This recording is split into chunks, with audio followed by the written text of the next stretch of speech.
Hey, hello, and welcome to the show. It is time for Show and Tell. I'm John Park. I'm not Lamore and Phil. I am filling in tonight, and they'll be here right after this show for the next show, which is Ask an Engineer. They're busily preparing for that right now. So I'm guest hosting. And we have a few Adafruit people who have joined the show tonight to show and to tell some neat stuff. And if you would like to also show and tell, you can do that just by heading over to adafruit.it/Discord. That'll get you right to our Discord.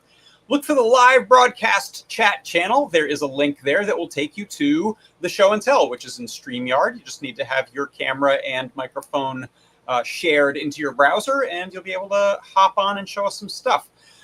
So without further ado, we'll bring on Scott and see what Scott is up to. Hello, Scott.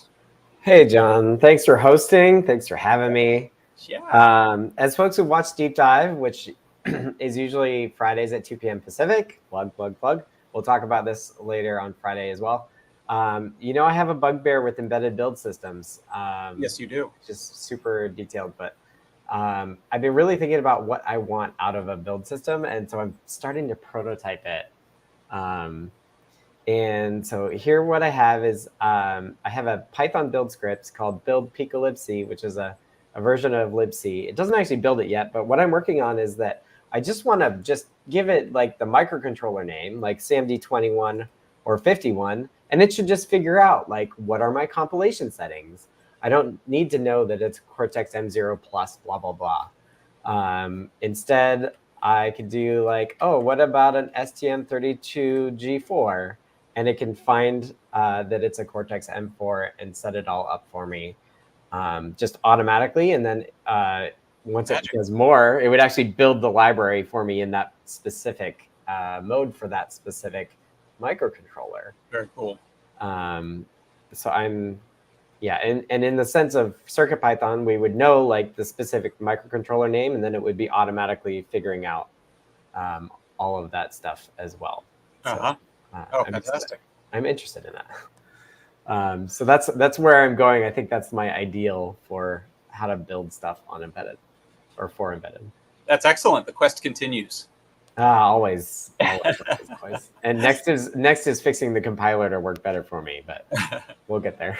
Do you think you'll be showing some of this on your next deep dive? Will you be? That's my plan. Yep, that's my plan. Yeah. I got a pull request out for the USB host featherwing support as well, so we should probably talk about that too. But, ooh, yeah, very cool. This is kind of my reward for getting that pull request out. Excellent, good, congratulations on that. Thanks. Well, thank you so much. Thanks for making potentially life easier for compiling. Yeah, thank you. All right, take care. Bye. All right, next up we have Jeff Epler, aka Jepler. Hello. I'm not doing any compiling right now. I was doing a little 3D printing. Ooh. So last week I showed an adapter I'm creating for a USB keyboard to Xerox 820 retro computer. And the wiring in here is kind of awful, but the 3D print is two copies of the same piece. And they hold the shell connector here, and then you can close it up and put in 4 screws. There are some dimensions I need to work on, and I need to put some kind of nice cap on the end. But now I can just slot this right on the back of my Xerox, plug in a USB keyboard, and type away instead of needing the specific old. So it's like a dongle. Keyboard. It's like a dongle. Yep, it goes right on the back. Nice. Yeah, very cool. And then the other thing I'm excited about is a couple of weeks ago I designed a circuit board, and this adapts from. This will be another dongle on the back. Effectively, this is the floppy drive connector of the Xerox 820, and this is a more standard modern 34-pin connector. So again, I won't have to use the washing machine sized two 8.5-inch or two 8-inch floppies hopefully anymore. I'll be able to adapt it to a modern floppy or to a Gotek with this board. I just got this and soldered it up. I don't know if it works yet because you know revision A of a board is really kind of usually flipped and mirrored somehow. Yeah, it probably will be. I had a friend look, but you know, you need 12 friends to look before you can be confident about it. Excellent, good, cool. And I imagine you'll be 3D printing, designing and 3D printing a little case for that too. Once, yeah, I imagine so. I didn't really add any mounting holes. There's a couple that had to be here to mount this little D sub connector, which thankfully it's a weird number. It's like 37, but it's not so weird they don't make it anymore. So it's just a couple bucks on DigiKey. With some of these old computers, there's like an Apple connector and an Amiga connector that you just can't find it for any price in the world. But this one is easy. So yeah, and then in the middle here, I've got kind of a little 2-row area that I can use to fix any traces that I decide need to be some other way. But nice. Hopefully I will be able to. Then all I'll need is the main board, which I'm not going to try to lift up because there's stuff sitting on top of it. And that'll be like the only vintage part you need. And you'll be able to add a modern keyboard, display it on a modern monitor, and use a modern floppy emulator like Gotek. And I feel like I'm 2/3 of the way there. So that's really cool. That's great. Good. Thanks for keeping the vintage input device dreams alive with code and hardware. All right. Anyway, that's what I got. Thanks for hosting. You bet. Thanks so much for stopping by, Jeff. We'll see you next time. Ciao. Bye. Okay.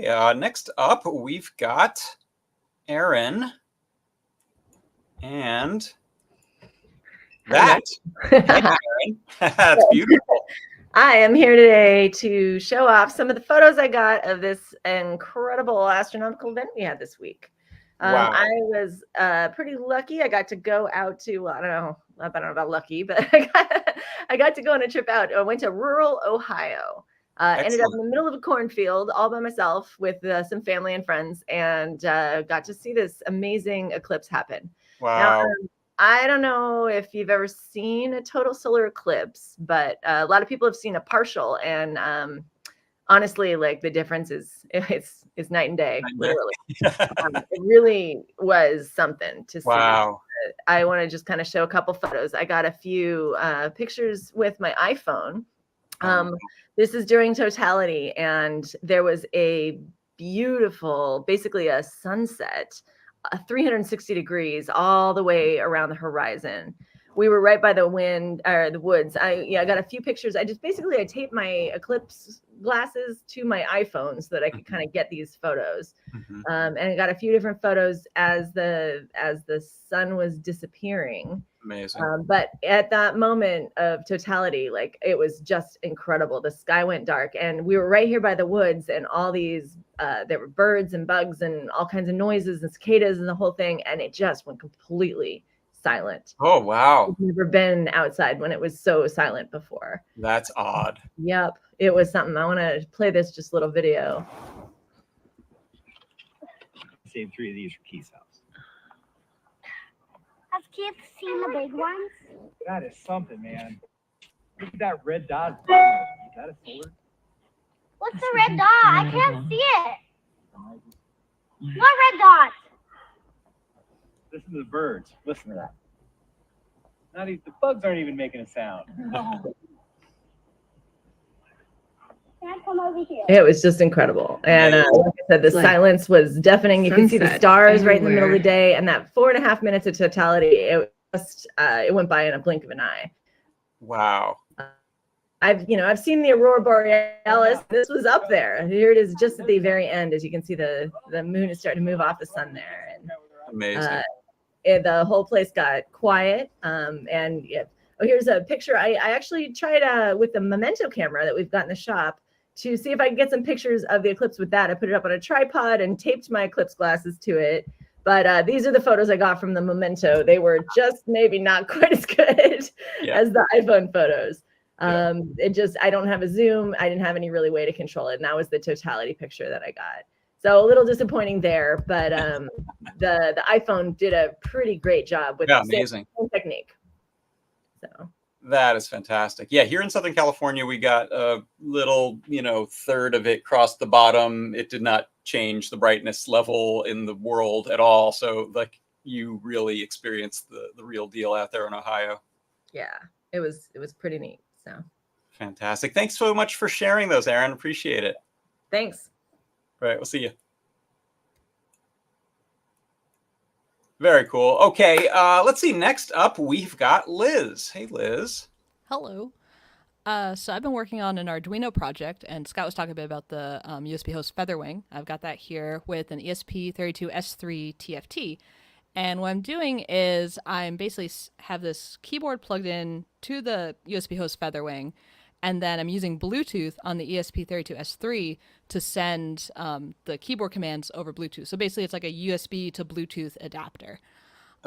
So if you want to share my screen, I've got a blank notepad document, so I can just do a quick typing test.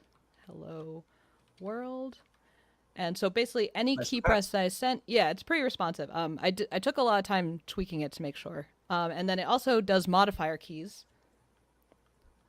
Excellent. Which is usually kind of tricky to do, I guess, from what I was looking at with the other library examples. So this will be a guide soon. Noe and Pedro are going to do a nice enclosure for it. And the other thing, I'm going to quickly stop sharing the notepad and try to share my settings window, is I'm able to send the battery level from the battery monitor over the Bluetooth, so it shows up. Oh, that's great. Let me see if I'm able to share that window. Doesn't look like it's coming up, but I'll have a screenshot of that in the guide to show. And also why we're using the screen, so folks can keep track of the battery monitor, and also the last key press sent will show up there too. Oh, very nice. Yeah, so this has been some work on, and hopefully maybe at some point be able to port it to CircuitPython too with Scott's hard work he's been doing.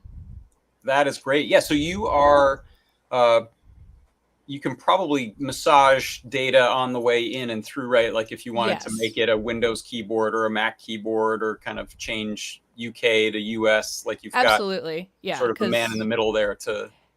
Yeah, in the Tiny USB library, there's a really great example where you can do basically certain key presses can be replaced by things. So TAC has a great example where if you put in a key, it's automatically capitalized. So like you can do the same thing with that too. And basically, I kind of took that example and smushed it in with this Bluetooth keyboard example I found for the ESP32. Really cool.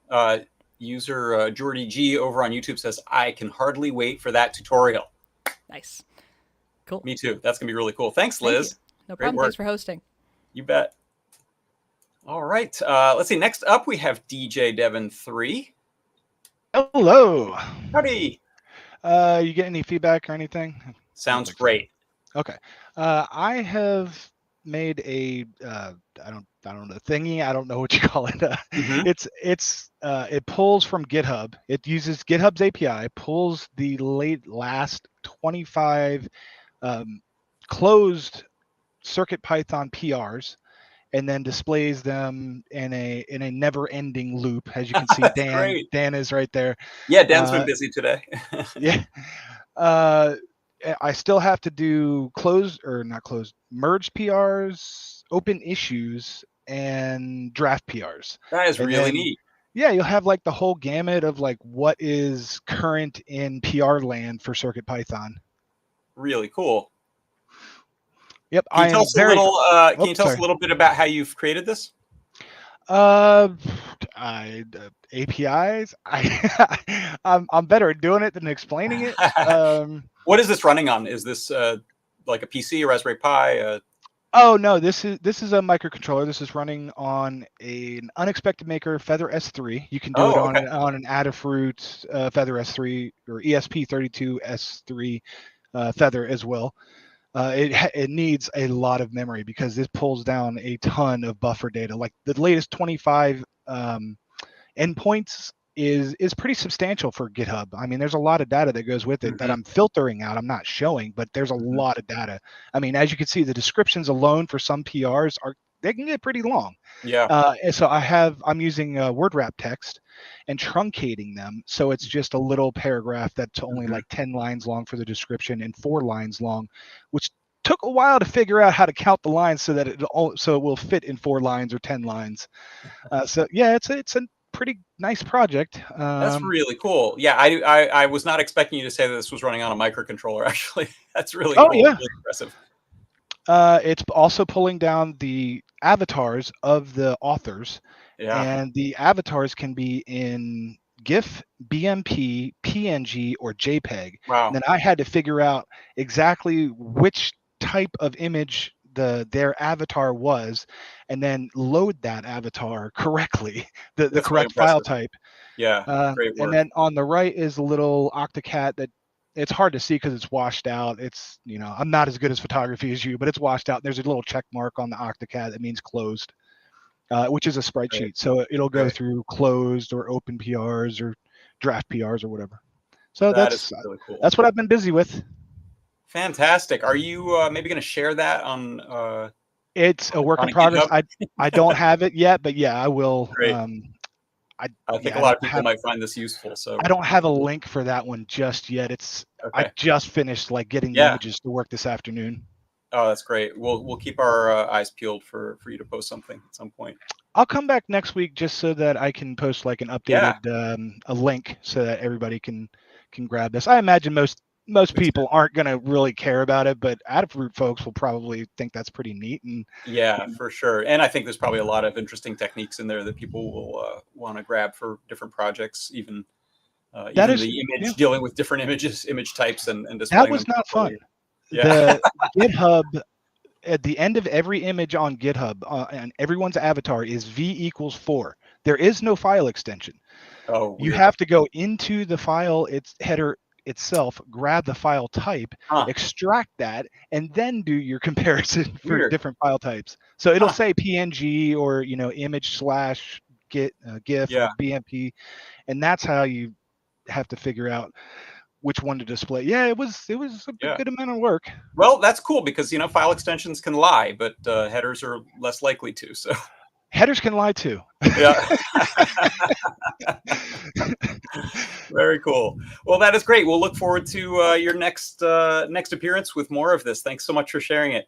Thank you for hosting. Everyone have a lovely week. You bet. Take care. All right. And last up, we've got todbot. Hey, Todd. Hey. So you may remember from many years ago, I made this little Pico-based MIDI controller that just uses the cap touch, the touch IO and CircuitPython to do little keyboard detection. Well, I've been playing around with more controllers, and so cool. Upside up. So this I'm calling Pico Slider Toy, and it's got the buttons at the bottom like before, but it's also got these rotary controls that are like analog things, and these kind of like sliders, these faders. Yeah. And just like the last board, it is got very little in terms of circuitry, just the Pico and a display this time, and then the pull down resistors that you need for the cap touch. And if I can switch my camera, I'd like to kind of demonstrate this in action. This is sort of designed maybe as like a MIDI controller, but you can do it. But you use it for other things, like maybe a macro pad or something. Yeah. So let's see if this business works. Kind of reframe a bit. Oh, that's so cool. So I've got a synthesizer up here on my computer, just because it was like the most expedient thing. And then this is running a very basic little MIDI dealy bopper where you can see I'm moving the hopefully my finger's in the way that I'm moving the little dot on the screen for this one. I'm moving the little dot on the screen for this one, moving the slider positions. And so when you hear it, hopefully you can hear that. Yep.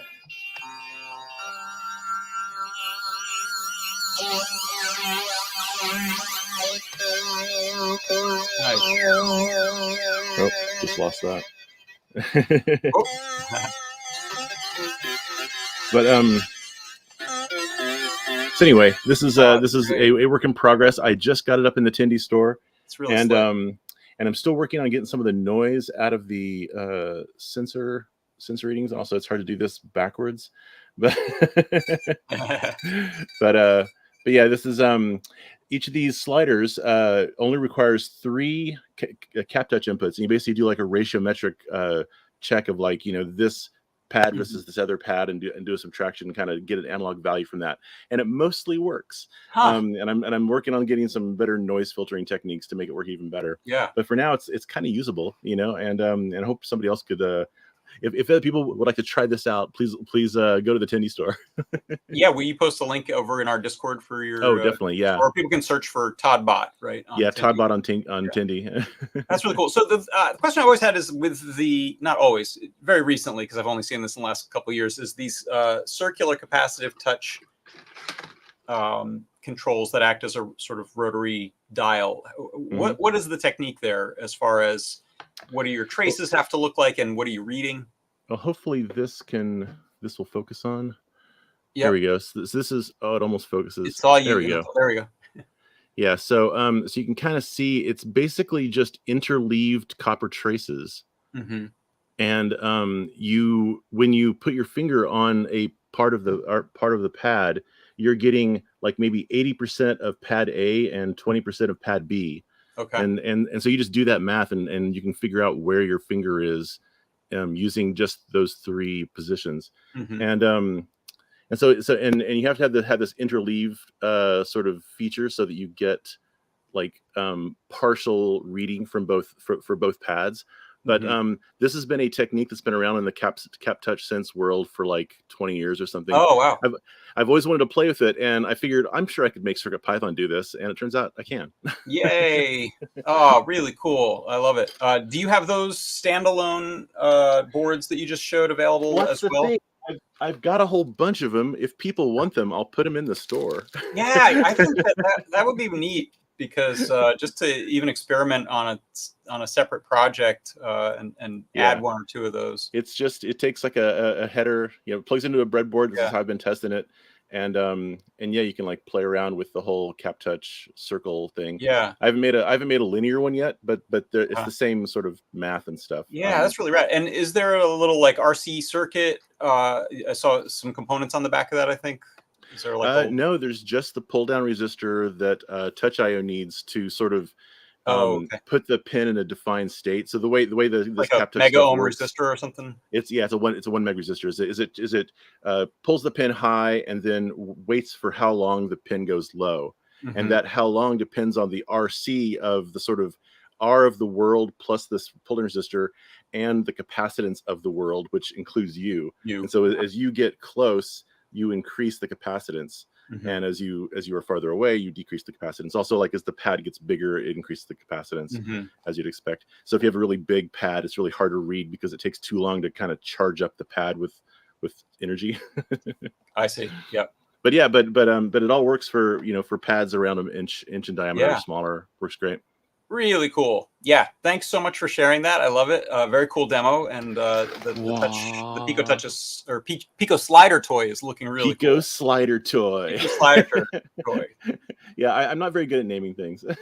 You're just cram it together, German style. It's just here's all the words. Thanks, Todd. We'll see you soon. Cheers. Thanks. All right, that is going to do it for Show and Tell. Thank you, everyone, for coming by and bringing super cool stuff. Love seeing all these projects. And if you want to come on and share some of your own, please come back next week. We do this every Wednesday evening at this time. If you want to find out more about some of the projects that you saw, a lot of people will post links over in our Discord. So go check out the live broadcast chat channel in the Discord. That is going to do it. And next up, we have PT and Lady Ada with Ask an Engineer. So come on by in just a few minutes and check that out. And I will be doing a John Parks Workshop show tomorrow at what time? 4 o'clock Eastern time. Tomorrow's Thursday, right? Yeah. All right. Thanks, everyone. See you next time. Bye-bye.